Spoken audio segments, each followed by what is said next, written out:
Halo, selamat pagi. Saya Maria Dwi Sari Wayuniru, mahasiswi semester 5 Universitas Pancasakti Bekasi Kampus D, Program Studi Pendidikan Anak Usia Dini. Pada kesempatan ini, saya akan menyampaikan rangkuman materi dari mata kuliah Evaluasi Pembelajaran Anak Usia Dini dengan dosen pengampu Ibu Eti Idayani MPD.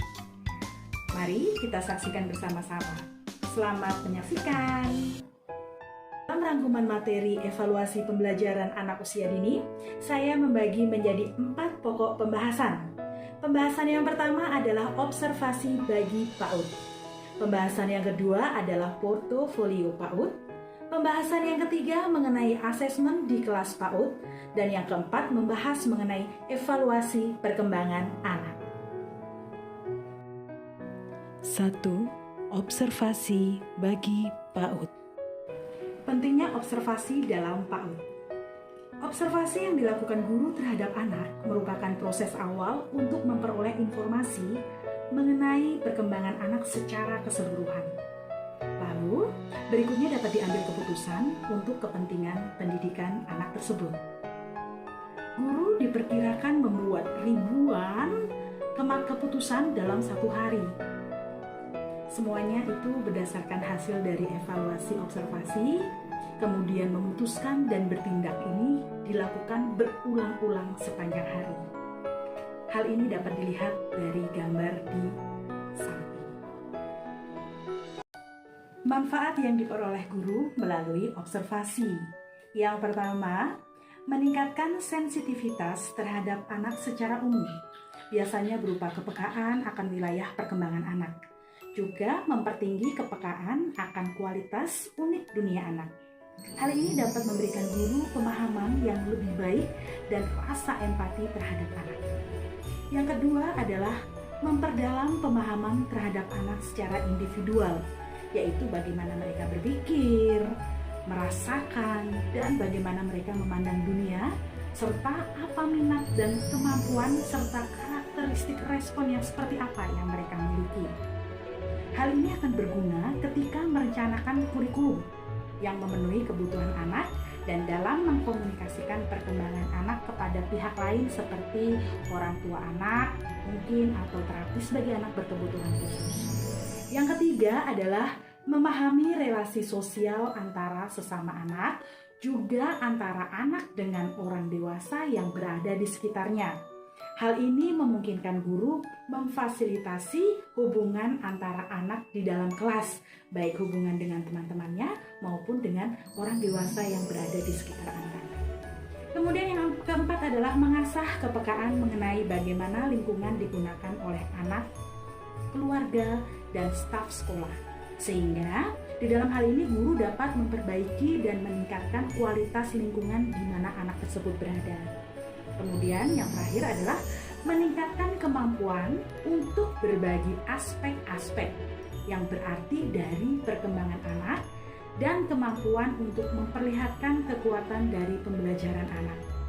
Hal ini dapat membantu guru untuk dapat mengoptimalkan kemampuan anak.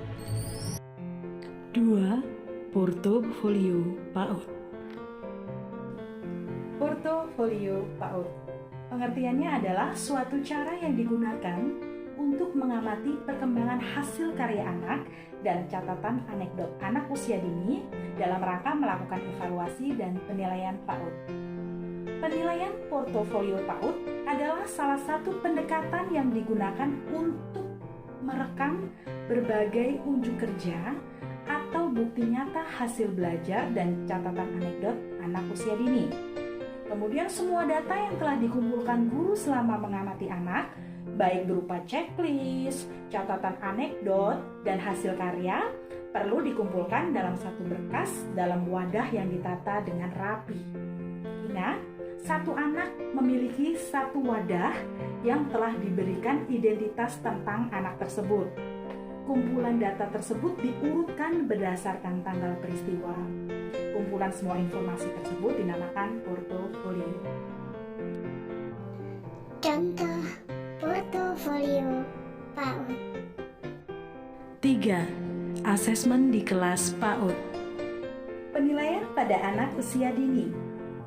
Yang pertama, lebih menekankan untuk mendeskripsikan ketercapaian perkembangan anak.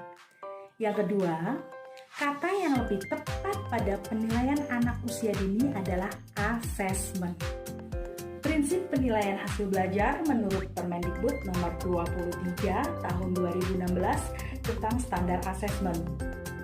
Yang pertama, sahih. Yang kedua, objektif. Yang ketiga, adil. Kemudian yang keempat, terpadu. Yang kelima, terbuka. Yang keenam, menyeluruh dan berkesinambungan. Kemudian yang ketujuh, sistematis. Yang kedelapan, beracuan dengan kriteria. Dan yang terakhir, yang kesembilan adalah akuntabel. Kemudian kita akan membahas mengenai prosedur penilaian perkembangan anak usia dini. Yang pertama, mengacu pada kompetensi dan dilakukan seiring dengan kegiatan pembelajaran yang diprogramkan dalam RPPH. Yang kedua, mencatat semua hasil perkembangan anak dengan menggunakan instrumen penilaian dan melakukan pencatatan terhadap sikap dan perilaku anak.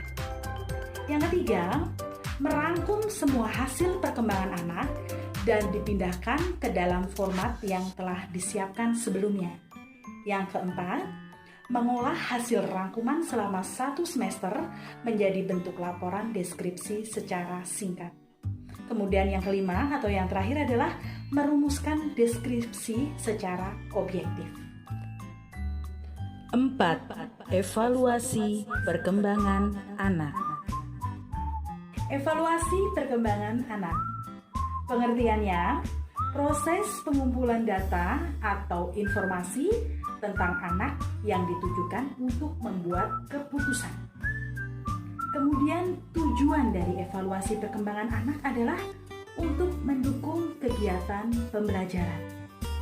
Dan kegunaan dari evaluasi perkembangan anak adalah guru dapat menemukan kebutuhan belajar setiap anak sesuai dengan tahap perkembangannya. Pengamatan kegiatan anak. Pengamatan ditulis narasi secara objektif dan faktual. Kemudian, catatan pengamatan tidak boleh menggunakan interpretasi, asumsi, atau dugaan. Demikianlah pemaparan dari rangkuman materi mata kuliah evaluasi pembelajaran anak usia dini. Semoga apa yang sudah saya sampaikan dapat bermanfaat bagi teman-teman semuanya. Terima kasih sekali lagi untuk yang sudah menyimak. Jangan lupa kita harus terus menerapkan protokol 5M, memakai masker, mencuci tangan, menjaga jarak, menghindari kerumunan, dan yang kelima adalah mengurangi mobilitas. Sampai di sini, selamat pagi dan tetap semangat, tetap sehat.